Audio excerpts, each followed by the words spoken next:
মৃত্যু। মৃত্যুটা আজকাল বড় সহজ হয়ে গেছে।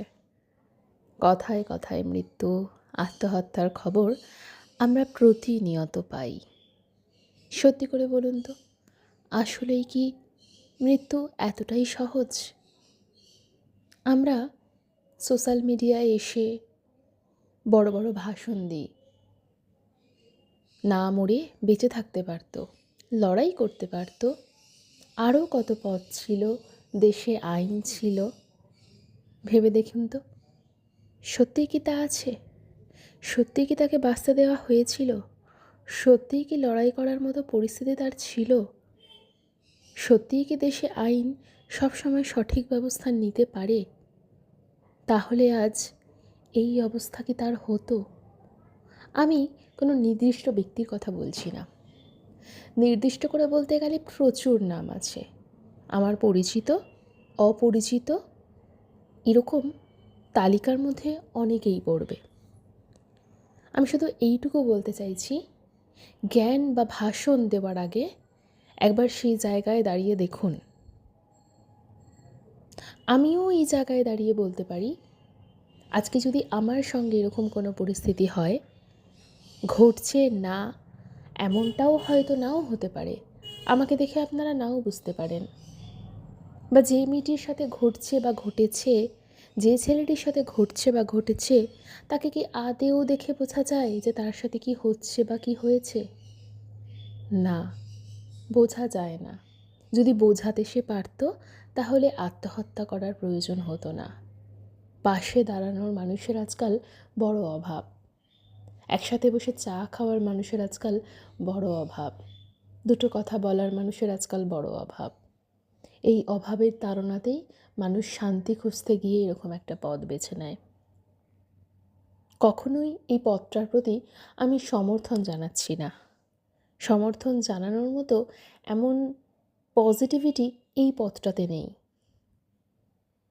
আমি শুধু বলতে চাইছি সেই মানসিক পরিস্থিতির কথা, যেখানে দাঁড়িয়ে একটা মানুষ নিজের জীবনটা শেষ করে ফেলতে পারে।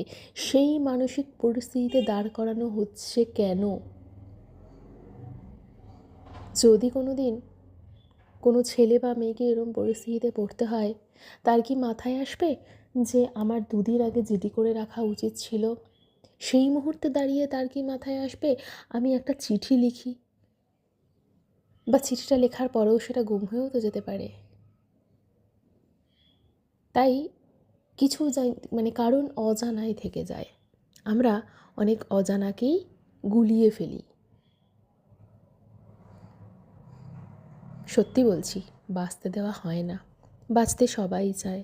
মরার আগেও মানুষ একবার বলতে চায় আমি বাঁচতে চাই। কেউ এত কষ্ট পেয়ে মরতে চায় না।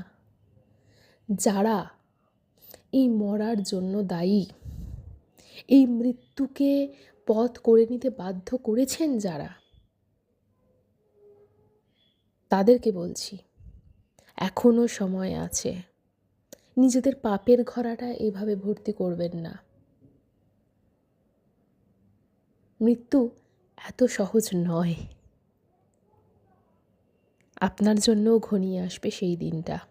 হয়তো এত সহজ আপনার জন্য নাও হতে পারে, প্রচুর কঠিন হতে পারে আপনার মৃত্যুটা। সবাই যেমন মৃত্যুর আগে বলে আমি বাঁচতে চাই, আপনিও হয়তো বলবেন আমি বাঁচতে চাই। একটু ভেবে দেখুন তো, ঠিক বললাম কি না?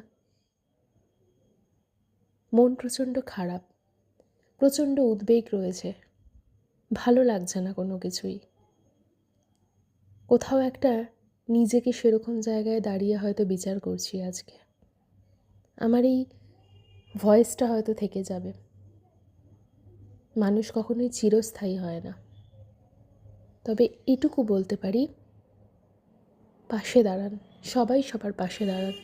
পাশে দাঁড়ানোটা না খুব জরুরি।